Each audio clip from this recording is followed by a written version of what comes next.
There we go, JDXL versus Dusty. This is game 2. JDXL, level with us, Trouble.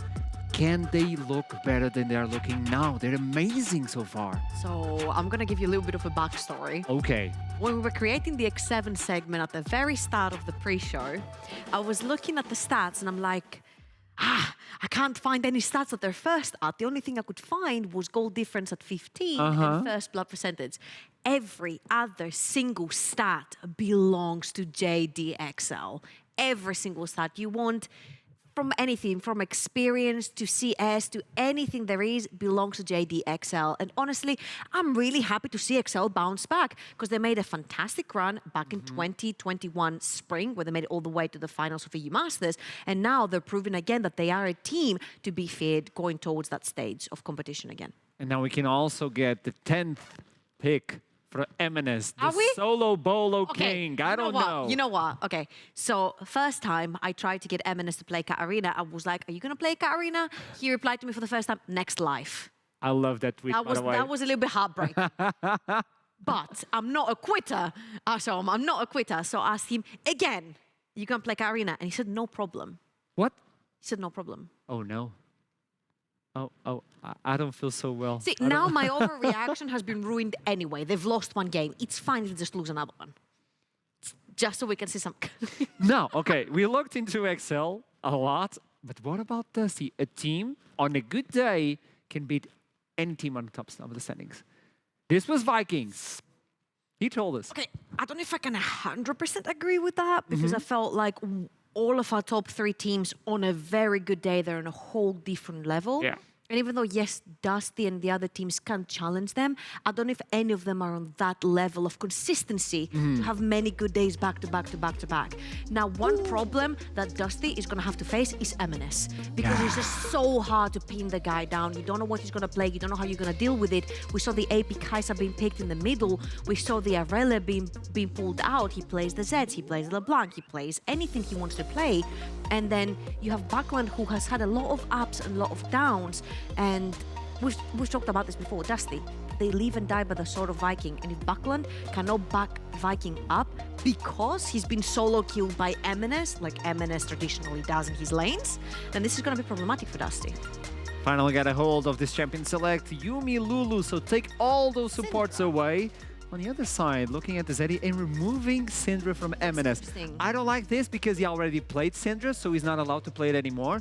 I'm just saying, I don't know. He wasn't gonna pick it anywhere. Nah. No, I'm just really interested in the Syndra ban right here, and I would like to ask the thought process behind it, like later on in the interviews as well, because I feel like MNS has so many more fearful picks in the mid lane, but nice. Dan, once again, on the Volibear, has been a pick where he has been able to be very vocal and aggressive in the early game and create opportunities for himself. And honestly, it's a very good one-on-one dueler as well. If you pick Zinza, if you pick the Trundle, if you pick any of these picks, I think the Volibear will stand his ground in the early stages of the game pre-6 and try to go one-on-one with Viking. Oh, looking for Assassins versus the Lee Sin MNS. LeBlanc was one thing that really worked Yeah. for Dusty last time. So I wouldn't be surprised if you want to pull out the Lee Sin into the Volibear, just because you have a very strong duo one-on-one. We could also see something like the Viego or the Rek'Sai. Anything aggressive in the jungle that's AD really does it with LeBlanc. This is what I want to see. I want to see Viking on an early Assassin looking for that advantage on the mid lane. That's the one. Try to shut down MNS because so far we haven't seen a single game where MNS was shut down. That's the one. That's the one right here.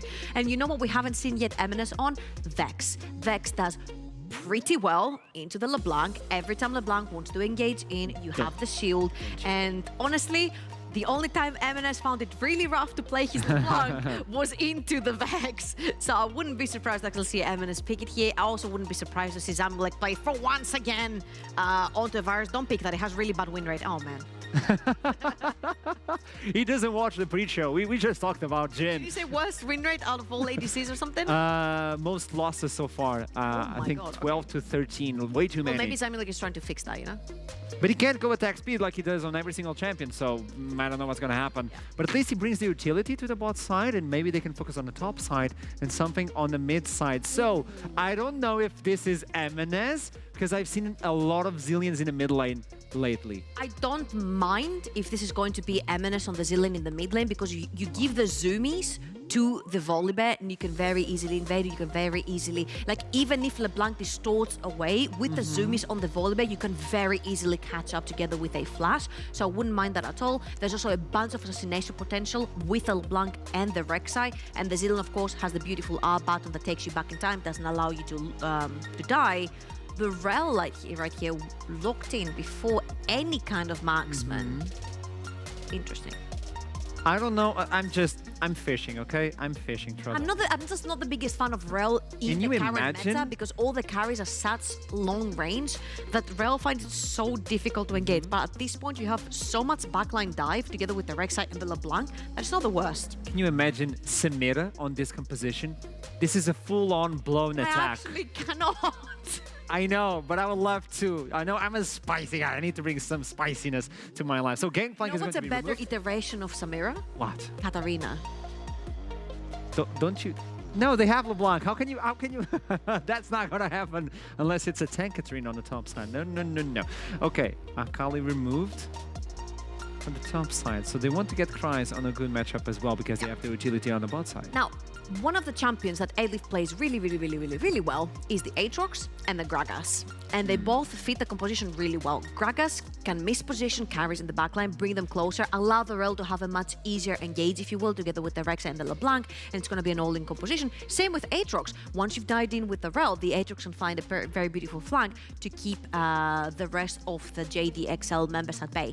Now, at this point, the only problem that I'm seeing right now is that there's a lot of zoomies and survivability on the side of JDXL. From what I mean with that is that all the speed ups and the stopwatch, if you will, coming in from the Zilean that brings you back to life will not allow LeBlanc these easy assassinations together with Rek'Sai. Okay, Jinx finally being removed, so one of the hyper carries is no longer in question. I mean, Aphelios is still up, but... Or another dive. I was saying, dive AD carries could work on this one. You want to get the action. Kai'Sa could be a good one as well, but you need to get that level 6. I think they're opting for something like really early. Honestly, the Kai'Sa. I love the Kai'Sa because the Volibear only has one button. The button is forward. Kai'Sa usually used to be the counterpick to Olaf because you cannot evade Olaf and you can also see him, but Kai'Sa can jump onto the other side of the fight and completely evade him. So I think the same thing is what's going to happen here. If you can manage to get onto the Jhin, the Kai'Sa can also dive into the backline, completely eliminate the target. If you don't, then you've split up JDXL into 2 parts. Now this is very dangerous because it has very... Give it to me on the mid. It's Evanes with the Soraka mid lane. It is. It is. You say that. I say that. I think it might be Kiki's on the Soraka. I don't know. I think playing Soraka into LeBlanc is a very dangerous game. It is Evanes. You're playing on a very thin line. It's going to be... Soraka top? Yeah, it's going to be Cries with the Soraka top lane. I think if anything, it's going to be played the bot or top side of the map. Now, the problem is, again, Soraka is a very volatile champion. So if you play something that can really hard dive or scale off of her, being so aggressive in the lane, you can benefit for that late game. Now, the Graves here to me, I'm not going to talk about it because it's a hover so far. But look on the other side, I see a bunch of AP damage from the side of JDXL and very little consistent AD damage. I love that. Honestly, Dusty are going all in, which means if they manage to kill someone off before Soraka ult and before Zilean ult, they're going to have a pretty good time in the park. If not, and those shields, heals, silences, speed ups, and revivals come through, you're screwed, buddy, because you've already dived the backline.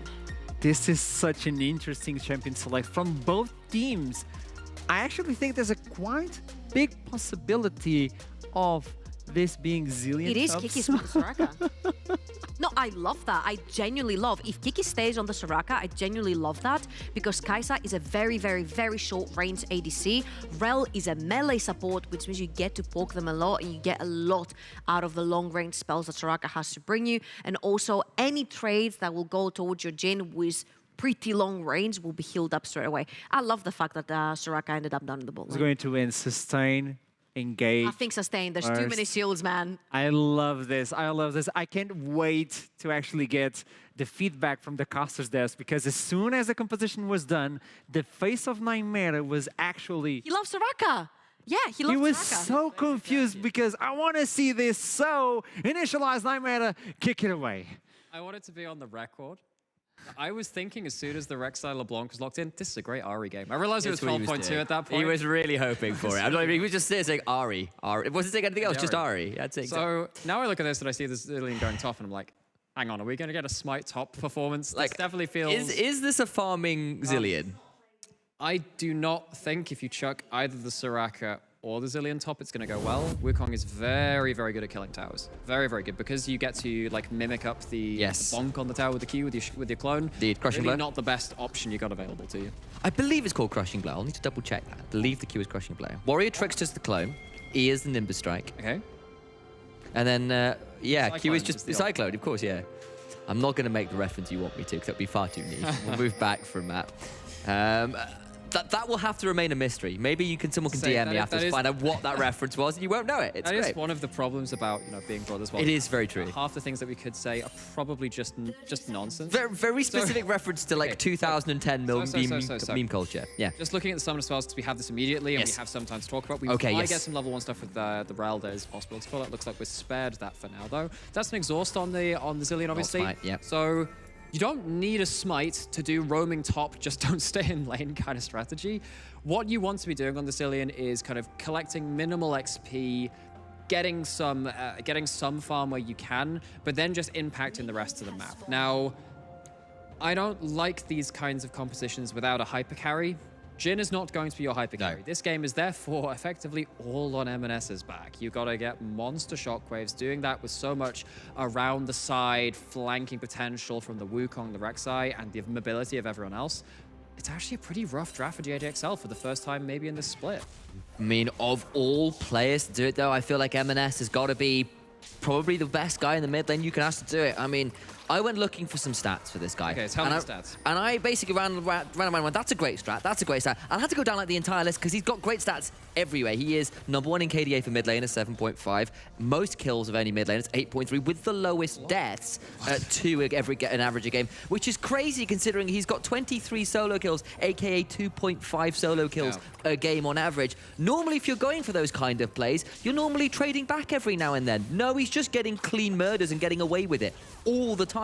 I could go on, and I might do later, but the man is a monster. When we have to visually reinforce it, we'll see what happens. So Eminence actually starting with the E there to try and weather some of the hard trades that you can have from LeBlanc with a Corrupting Potion very early on, but Eminence hasn't popped that himself. Kryze is just getting some bomb poke. That's actually a pretty good level 1 series of trades. I mean, considering Wukong wants to get right on top of your level 1 with the E, getting the attack speed bonus, that is not normally a lane which I would consider good for a Zillion. Not that I would know much about Zillion top's laning performances. Either way, Kryze getting a good amount of damage in. That's actually seriously obnoxious.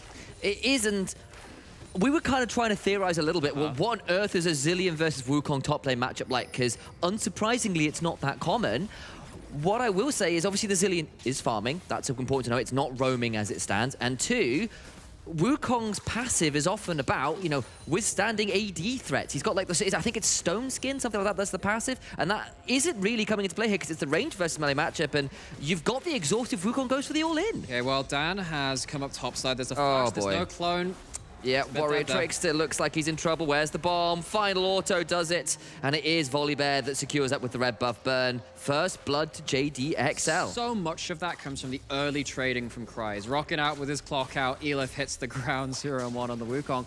And this is now when you start to really worry about Dusty, because this Wukong, I expected to have so much never mind that. on the map, and Kickers is the one that's caught on the other side. Okay, Viking with early ganks bot going in, tries to get it, but the flash W is it blocked by Zamalek flashing in trades, and they do get the return kill on bot side, and Zamalek even bones the additional summoner. Oh, that is such heartbreak, because I thought he was dead halfway through that gank. I'd imagine that Dusty thought that too.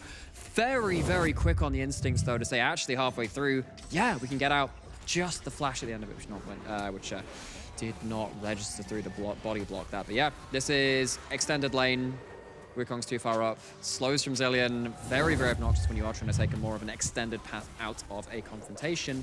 Kill over to Dan early as well. We've actually seen a lot of Volibears across various regions, but particularly in the NLC as well. Not actually achieve much that early. It's good to see a change of the story this time around. Absolutely, and it's a good start for Venza as well, who's been under a little bit of a microscope for Dusty at points, because when Dusty have been losing, it's often Venza who's been the brunt of the deaths with some of those kills. Irresponsible with the lead has been a lot of term we've used a fair amount, where there was a great Jinx game where he got quite far ahead off some early plays and couldn't make it happen. Instead, we're going to see a gank onto M&S, who does have Viking coming through, but they won't continue to chase on to just the a couple of love Orianna. taps there, not really able to get onto M&S's positioning is fairly clean, suffering a little bit in the early lane, but keeping up okay in CS, trading back okay, and also, again, just not showing that opening for the Rek'Sai to get the most of things.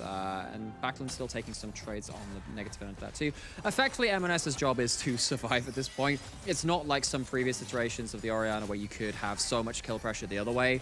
Orianna, rather, the LeBlanc has some very good runes and some very good ability to just keep themselves in lane at this current meta. But, you know, let's go back to Venza very quickly, as they're on the screen at this point.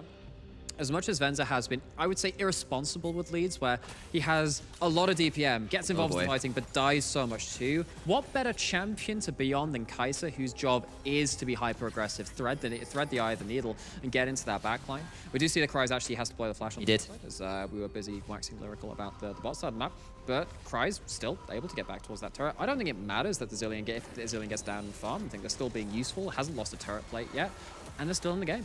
Yeah, and can still collect a lot this wave. So we'll be down about 5 or so CS, something like that, half a wave, I imagine, because of where CS staying under turret is actually quite it's really hard. He has incredibly poor auto attacks. Indeed, it's yeah, like it's just like throwing those, like, you know, the clock, you know, the keys used to wind clock. It's like throwing those at people. It just doesn't really work. It's like, wow, what's that supposed to do? Like irritate me? I mean, you saw in level 1, what's very irritating. That's not a key. That's like a literal time bomb. I actually love what M&S just did there, by the way, because normally taking that path into River is actually super vulnerable. But he knows that Dan's there. Knows that they have the flash. Backlund had gone for a heavier trade, potentially could have been turned around with the shockwave. It's the small things. It's the schmovement which he shows there.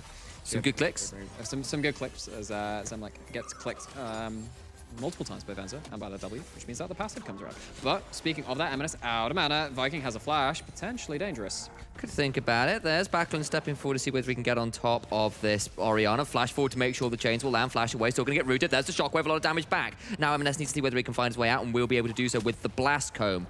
Dusty will now look for the red buff. Invade, but the mid lane of JDXL does stay alive. So, bit of an ego check for it. I was like, I'll dodge the chain and be fine. But Backlund with the early flash knows that will connect. I mean, if you do stay within that range, of course, it's very dangerous at that point. But M&S, once again, kind of very heads-up play to know that the Rek'Sai very much within flash range if the tether had landed without using their own summoner. M&S gets out, and if that objective has been to survive in the early game, after a couple of attempts, still looking good. Looking very happy as it stands there. He's still skiing up him. CS will get back to lane to not lose too much more. Dan, of course, got the early dragon as well, and then roam top to help get his top laner shoved out. And that allowed an easier reset for the Zilean. There we go, forgot the name. Call him Zictor, which is not a name. Look, I know we haven't... And I know, obviously, you're next to me, and there's a lot of memes going around right now, but that's... Does that maybe, like, I don't know... Like, I'm trying to think of a way to put my name into J. It doesn't really work. J-Sam. There you go. That'll have to do. Unless someone come up with a better name, we'll deal with that. We have Silkard Sharom, Professor Heimerborg, Professor Mictor, J-Sam. Yeah. Look, it's a work in progress. We'll work it out. We'll get your face onto a splash shot. It won't matter how we say it. Yeah, exactly that. It's all on the visuals. I do play Jace, just very badly. So don't say that about a great many champions, actually. Ari first and foremost. Right, we've got a Herald Fire. Level 6 hit by Viking. Watch out for that assassination potential, but no one particularly at low HP as it comes into it. No, level 6 is on the kick here. Some Zilean's not close enough to get the Chrono Shift coming through, but look at the massive curtain call coming through. Viking still managed to get the execute, but it's a 1-for-1 right now. Jungler traded even after the Void Assaults come through. Deadly Flourish did come out. Dan secured the Herald. Shockwave onto 2. FGG trying to escape. It's a double for Zamalek, who said he couldn't be a hyper carry. That's another kill onto Cryze. Backlund now running away with a bomb on his head. It's a ticking time bomb. And the clone actually is the one that falls there. I apologize. He's still been run under the tower. Does have a distortion. Will be able to escape out of there. So I got bamboozled by LeBlanc's passive ability. Backlund does manage to get out with some fancy moves, some smokes, some mirrors, but doesn't come out with any of their teammates. So let's see how this all transcends. It comes down. FGG is the one to start off proceedings, gets in there. None of these supports have the ultimate, of course. Doesn't have the ability to keep everyone in place in the Magnet Storm.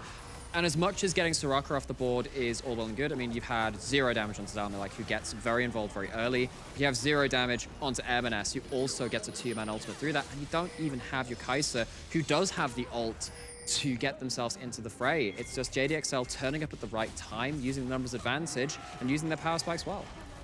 Yeah, Backlund, as you saw, did get out.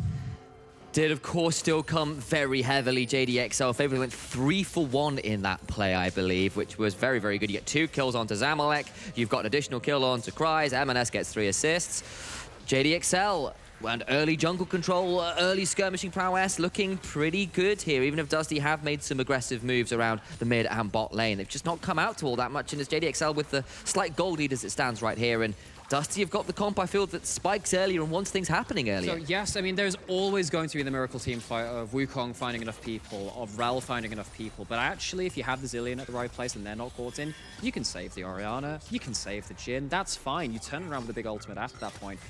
This is going to have to be finely orchestrated from Dusty to find themselves mid-game advantages, which they're really aiming for. You're right, they do spike early. Level 6 is obviously a big point for them, but they haven't achieved much in the mid-jungle 2v2. MNS and Dan able to survive that area of the map, spread that pressure out into the 5v5s and then into the side lanes too, in the case of the Volibear too. But now we're looking at Dusty to up the ante once more, because you're right, if they do fall behind the curve anymore, you struggle to find a way for them to get back into it.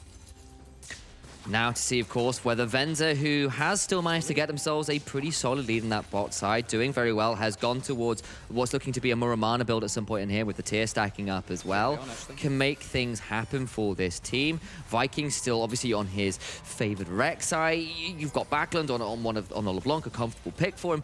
They're not out of this game as yet at all. Aleph on this Wukong as well can still cause chaos even with the double enchanter.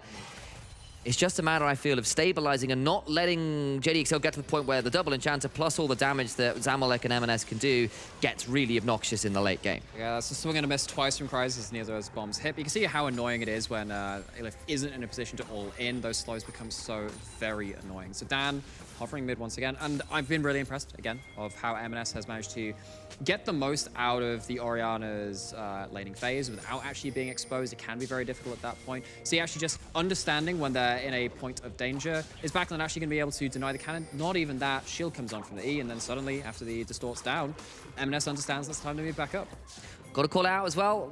Venza has been playing since 2018, and Kai'Sa is by far his most played champion. It's his most comfortable champion. I mean, if you didn't know that from his playstyle, exactly that. But this is I don't know what to tell you, buddy. This is the champion he is so preferred over the career. He's got 35 games on this champion, 25 and 10 all time. This will be his 36th game of it, and it's a game he's comfortable on. But right now he's down to 20% HP. Gets hit there by the ult. Flash for the last auto. Maybe won't quite get it. The exhaust through. The heal as well. He does get the kill, but now FGG over on to Zamalek with the Magnet Storm afterwards will secure a shutdown. Oh, FGG at least managed to turn something around. Aleph, very low HP, does have the flash, might be forced to use it, and MNS chained up in the mid lane. There's a shockwave afterwards, but of course Backlund did have the distortion to get their way out of trouble, and it's just the clone that's junked. Backlund's still going to have to be forced back from this wave, though. Right? As much as that is kind of like, it's a quote-unquote whiffed ultimate, it does mean that Backlund can't stick around for another instance of damage, means that the Rek'Sai not in a position to follow up for any sort of kill either. And MNS has yet to be unrooted from this mid lane. It's not the flashy 1v1s. Might have to see them coming on later if he wants to try and keep up with his on-record pace. Dan now pushing further into the jungle. But this time he doesn't have a mid lane to back him up.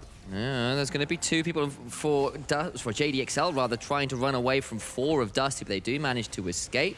There is another dragon on the field. Now we're going to see this replay of what earth happened to get Venza so low, and then the outplay that happens nearly at the end. Zamalek gets towards that 4th shot, goes back in again, and I mean, Zamalek is all...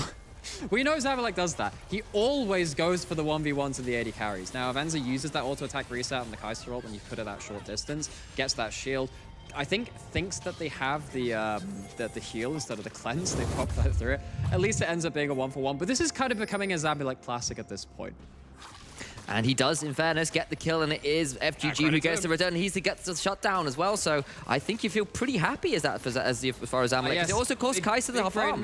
Big brain move. Give the shutdown to someone who doesn't really want the gold. Exactly that. See, it's all genius as Kikis is now in mid lane, trying to be as obnoxious as possible. He's going to get knocked up by a Prowler's Claw. There's the Void Assault afterwards, and it's a very dead Soraka. Not sure I agree with that one. Chain's tethered in there. You know you're probably going down. Just a bit of a wasted summoner. Well, that's going to be a return fight from the side of JDXL. FGG does go down to M&S. The curtain call is out, and that will make it a 1-for-1. Both supports getting picked at various points around this mid lane.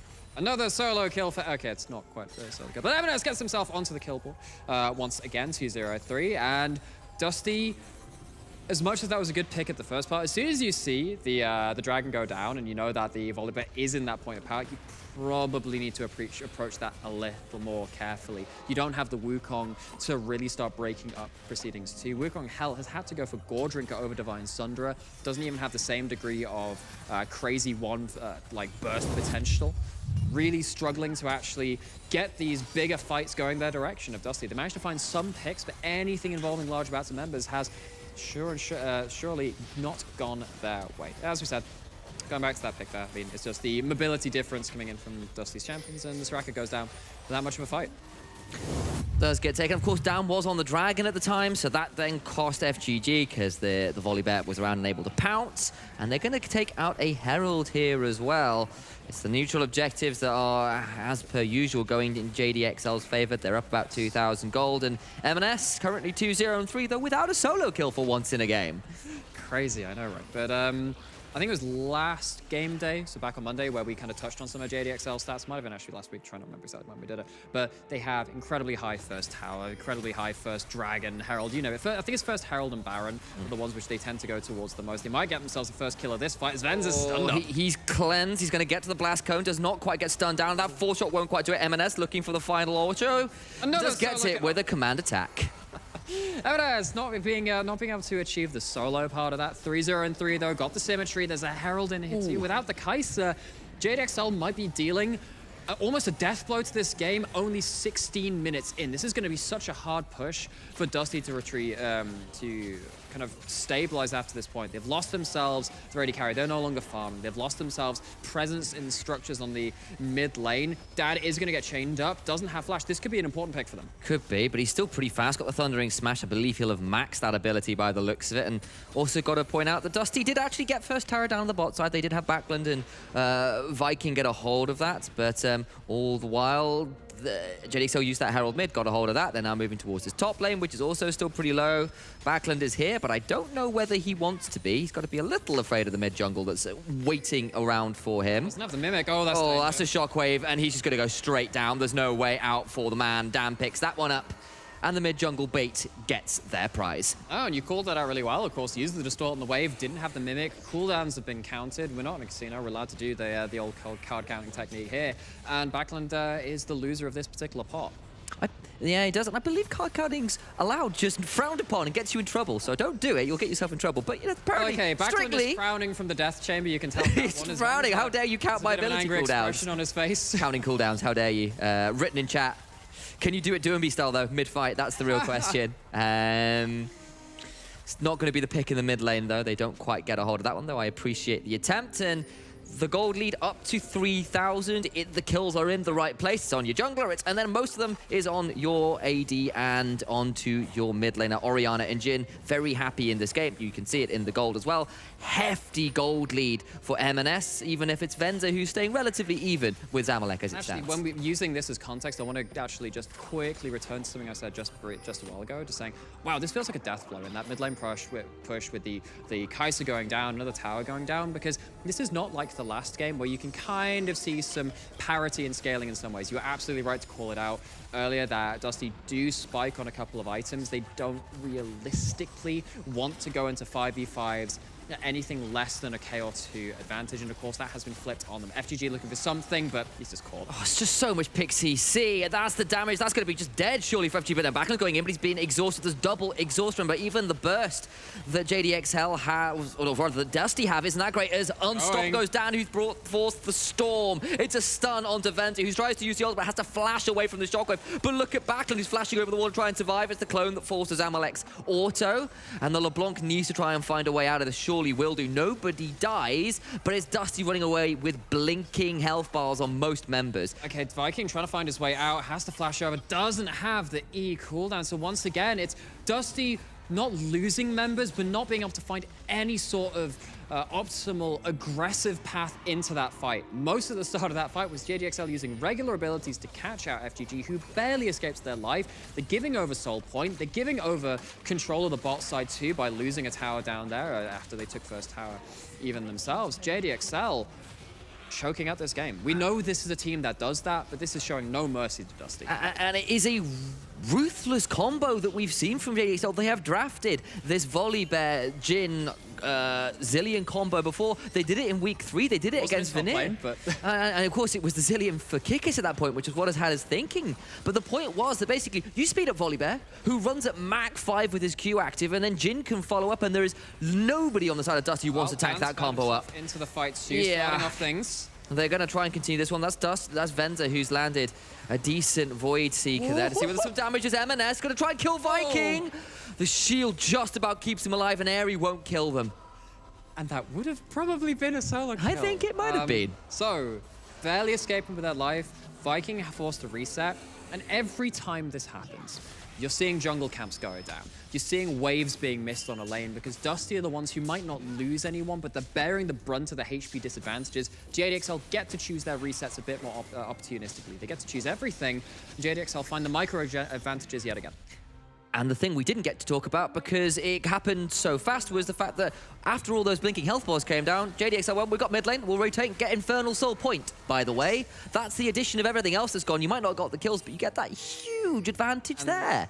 M&S really feeling it. Lords up, teleport response. He's going to be out of the range of Aleph, who's trying to get on top of him. He's thrown the Cyclone, he's blown the Flash. He's going to try and get a hold of him. M&S still has the Flash, needs to work out what he's doing a lot of damage back. Might finally get shut down, but there's a heal from Kikis. The ambulance arrives, and M&S gets the kill. Not a solo, though. Again, 1v2 at the start of it, looking to chase down Backlund.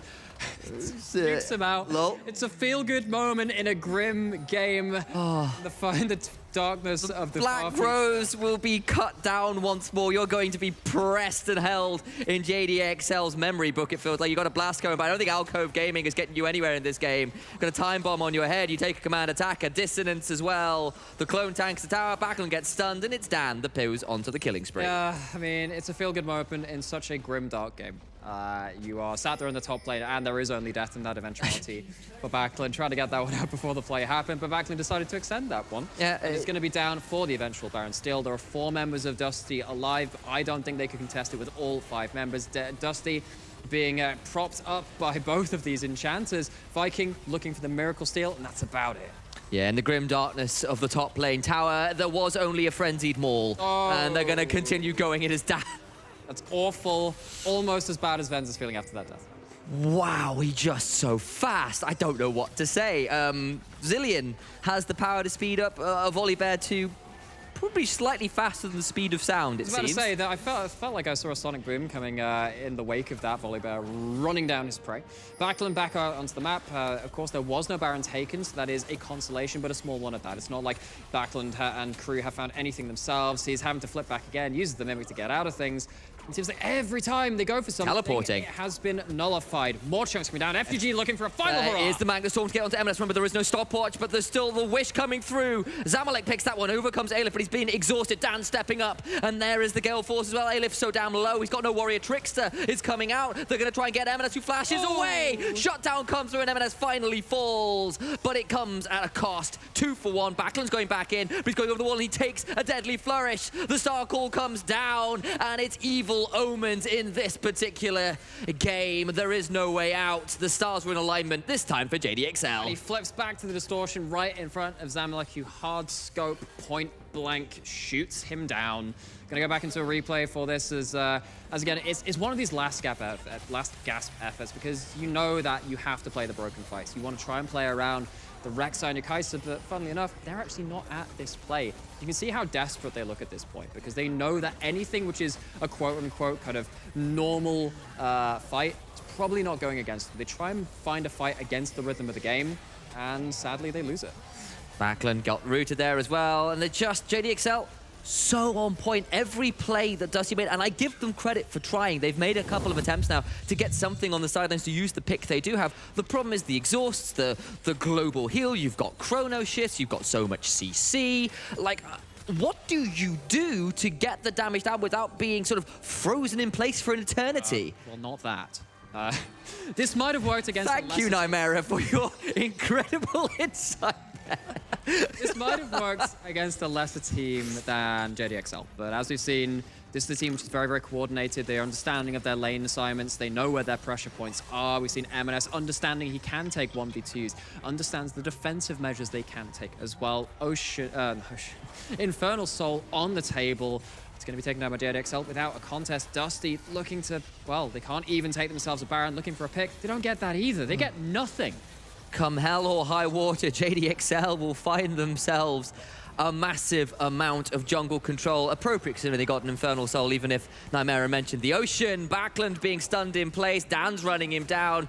Jumps straight down with that frenzied maul I called earlier. Cries over the wall. It's a 2v3, a support, a jungler. They're still running the entirety remaining Dusty out of their own jungle. You can see Aleph like retreating, recalling in his own top lane bush.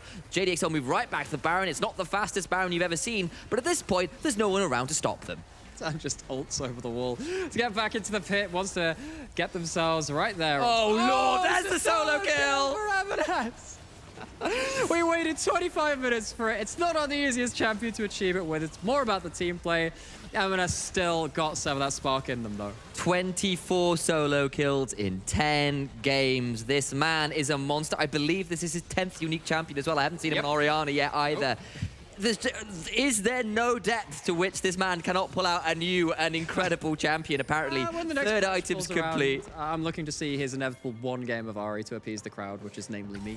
As you saw there, I mean, JDXL very quickly just closing down that game, and as much as they're having fun with ulting over the wall, they are still eyes on the prize, get that Baron, Infernal Soul taken.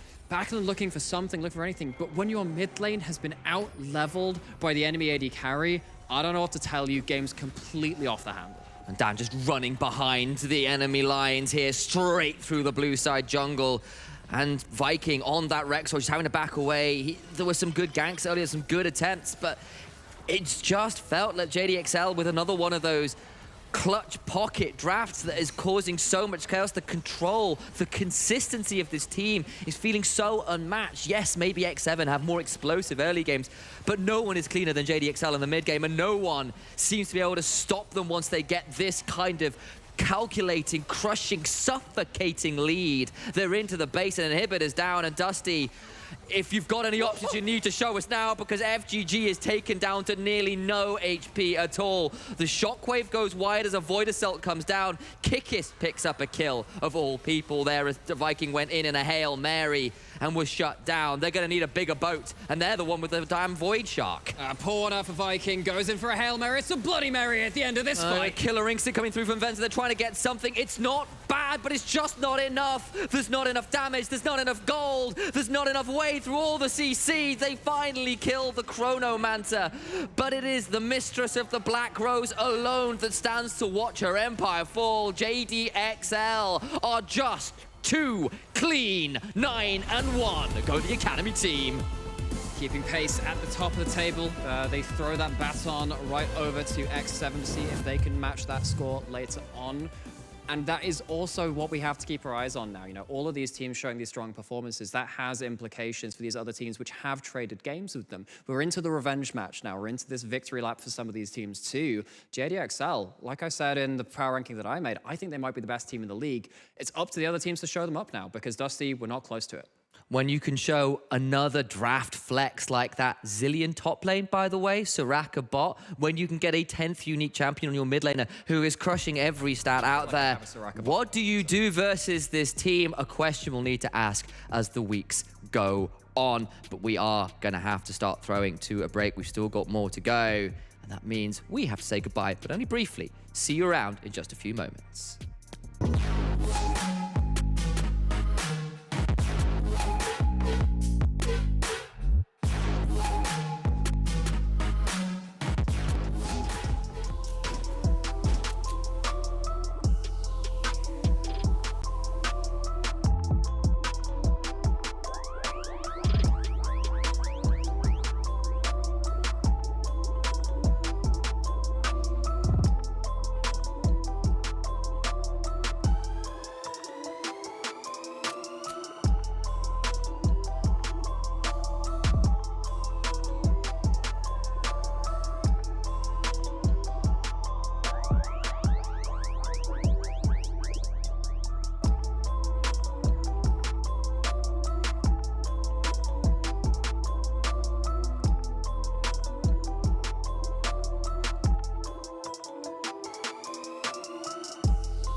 Welcome back to the NLC after an interesting game by JDXL versus Dusty.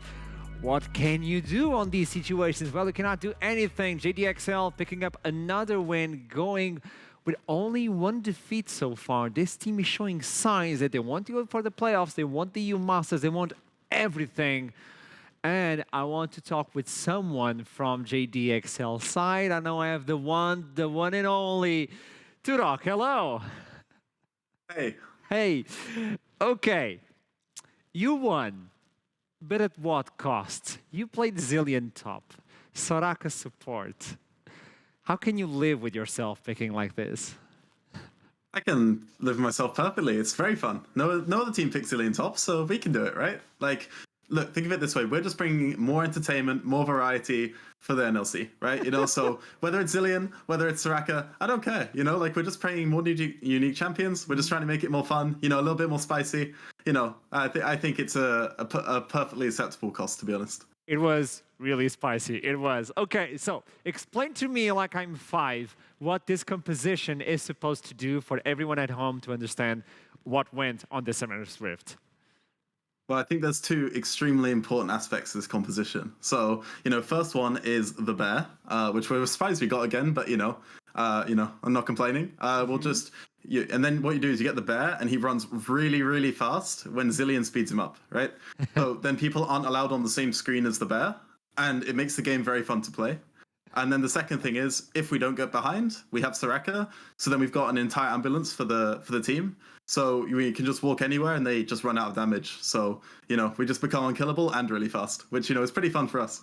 It is. And we talk a lot about M&S, obviously, but how good it is to have a team that can adapt to every single scenario on the Champion Select. Like getting a top laner to play the Zilean versus a Wukong, it's not an easy matchup. You have to have a really good player to adapt to every single weird plan that you have. How good it is to be a coach of a team that adapts to everything you throw at them.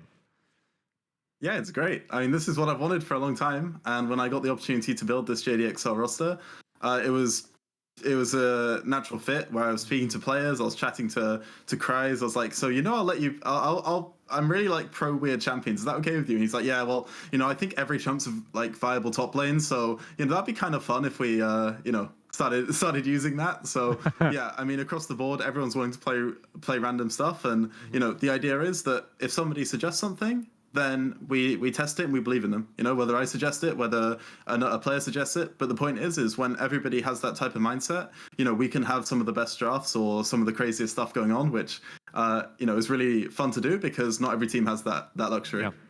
Okay, now as a coach, I need you on the other side. Put yourself on the other position. You're playing versus Soraka, you're playing versus Zilean. You do have the Wukong that is really good with the chainsaw, applying the grievous wounds. But if you're a Soraka, you remove those grievous wounds before the heal. How do you deal with this? Cry. There's no solution, right? You have to win really, really hard early game. But the entire point is that we actually have really stable lanes and that we're just going to smother you, right? So if you're looking at our draft, you're like, we have to explode early and try and make something happen. But if not, we just run out of damage. So you pretty much sit at it and you're like, okay, well, we got a 5-minute timer and right, boys, let's go ham. And when I got past 5 minutes and we were chilling, I was like, yeah, okay, we're fine. It's one, yeah. It's one of those time trials. You see the time go by. Okay, yeah. 7 minutes. Yeah, you won. I don't care. Yeah. Okay. It's not prepping for the interview, right? Let's look into the next week matchup. Are you excited? You know what it is, right? Very, very. Okay, tell me about that one. For those of you who don't know, it's JDXL versus X7. Tell me about that matchup. Well, this is our time to face X7 when both teams have had good practice. And all I'm saying is that they are a great team, but we want to prove that we're better. And the fact that we've got, a lot more practice under our belt right now, the fact we're on like an 8-game unbeaten run, something like this, we're feeling good, we're playing good, everyone's laughing, like the entire idea is that we come in and give X7 the game of their lives. So, I want to avenge week 1 for sure. Okay. Obviously, that's going to be match of the week, so I'm really excited about that. I have 2 more questions. I saw a little tweet about a specific champion got some sort of buff. Do you know what I'm talking about? Are you talking about our Lord and Savior, Alawi? Deilawi. My favorite champion, by the way. It's your favorite champion? Yeah, no. I've been looking to pick Alawi in competitive for probably the last 4 years.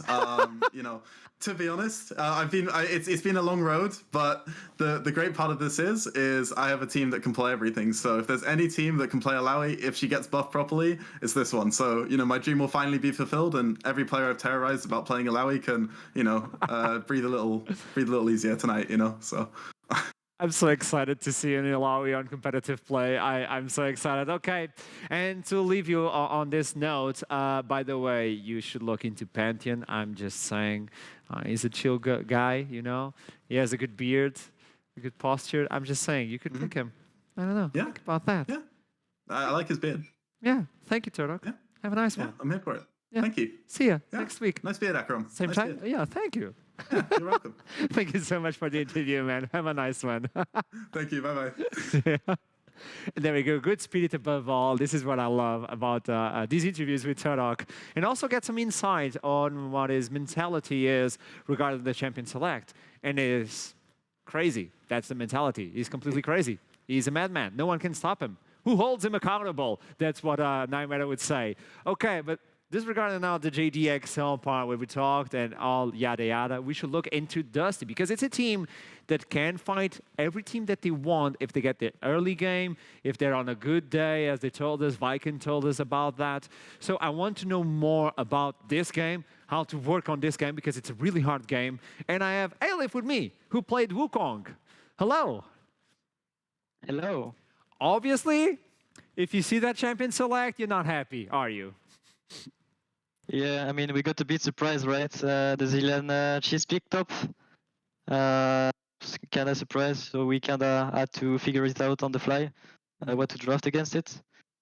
So yeah. Obviously, on the Champion Select, when you saw the Zilean, you were not expecting to play versus the Zilean, but you brought in the Wukong, tried to get AoE damage on the team fight and all that. It was not bad. It was a good pick. It worked, but something was missing. What do you feel that missed on this game? I think we lost to ourselves. Like we needed to be ahead in the early game. We gave like a bit of kills. We lost like the Herald fight, which was pretty huge. I think we just needed like some room, so we can like actually engage and like be first on objectives, just to be ahead in the early game because we should like be stronger early. But like we fell off, and then the game became like really awkward when they started like running us down with Zilean and Volibear. And a lot of people talk about that Dusty is an early game team, that you guys have Viking to bring those early game champions, the Rek'Sai, the Lee Sin as well.